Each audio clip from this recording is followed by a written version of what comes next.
Hello, അപ്പോൾ എല്ലാവർക്കും പുതിയൊരു വീഡിയോയിലേക്ക് ഒരിക്കൽ കൂടി സ്വാഗതം.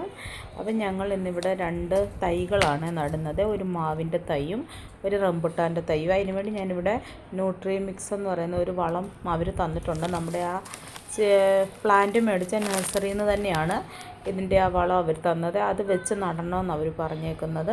അപ്പം ഞാനിവിടെ ഒരു ചെറിയ കുഴിയെടുത്ത് ആ വളമിട്ട് മിക്സ് ചെയ്തിട്ട് റംബുട്ടാൻ്റെ തൈയാണ് ആദ്യം നട്ടു കൊടുത്തത്. പിന്നെ അതിൻ്റെ കുറച്ച് ഇപ്പുറത്തേക്ക് അത്യാവശ്യം ഒരു മാവും തൈ നടുന്നതിനാവശ്യമായ എൻ്റെ ഒരു അത് വെച്ചിട്ട് ഇത്ര ഒരു കുഴി മതിയെന്ന് എനിക്ക് തോന്നുന്നു. അങ്ങനെ ഒരു കുഴി കുഴിച്ച് 4 ചുറ്റിനും കുറച്ച് വലിപ്പത്തിലെടുത്തിട്ടുണ്ട്. അതല്ലാതെ ഞാനിവിടെ പ്ലാവിൻ്റെ തൈ, നാരകം, അങ്ങനെ കുറച്ച് തൈകൾ കുറച്ച് നാൾ മുമ്പ് വെച്ചിട്ടുണ്ട്. അതൊക്കെ നന്നായി കിളുത്ത് വന്നപ്പോഴാണ് ഞാൻ ഓർത്തത് എന്നാൽ ഒരു മാവിൻ്റെയും ഒരു റംബുട്ടാൻ്റെയും കൂടെ മേടിച്ച് വെക്കാമെന്ന്. അങ്ങനെ കുഴികളൊക്കെ ഇവിടെ നല്ലോണം എടുത്ത് ഇനി നമുക്കിതിനകത്തേക്ക് ഈ ന്യൂട്രി മിക്സിൻ്റെ കുറച്ച് വളം കൂടെ ചേർത്ത് കൊടുക്കാം.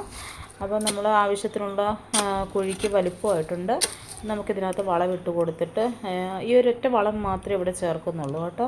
എന്നിട്ട് ഇതിനകത്തേക്ക് ഞാൻ ആ മാവിൻ്റെ തൈ ഞാൻ ആ കവറിൽ നിന്ന് ഊരിയപ്പം അതിൻ്റെ കുറച്ച് മണ്ണൊക്കെ ഇങ്ങനെ പോയി, എന്നാലും കുഴപ്പമില്ലെന്ന് ഓർക്കുന്നു. അങ്ങനെ വെച്ച് അത് നന്നായിട്ട് മണ്ണെല്ലാം അതിൻ്റെ തടത്തിലിട്ട് കൊടുത്ത് എല്ലാം നല്ല സെറ്റാക്കി എടുത്തിട്ടുണ്ട്. അപ്പം നമ്മൾ ഒരു മാവിൻ്റെയൊക്കെ തൈയൊക്കെ നടുവാണെങ്കിൽ ഈ നഴ്സറിയിൽ നിന്ന് മേടിച്ചതുകൊണ്ട് ഒരു 1-2 വർഷത്തിനുള്ളിൽ കായ്ക്കുമെന്ന് അവർ പറഞ്ഞത്. അപ്പം ഞാൻ മുന്നേ മേടിച്ച് വെച്ചതെല്ലാം 2 വർഷത്തിനുള്ളിൽ പ്ലാവും നാരകവും എല്ലാം കായ്ച്ചിട്ടുണ്ട്. അവിടെ നിന്ന് തന്നെ മേടിച്ചതാണിത്. അപ്പം നട്ട് കൊടുത്തിട്ടുണ്ട്. നമുക്കിനി ഇതിന് ഇച്ചിരി വെള്ളമൊക്കെ ഒഴിച്ച് നമുക്കിതിൻ്റെ വളർച്ച കാണാം. Thank you for watching.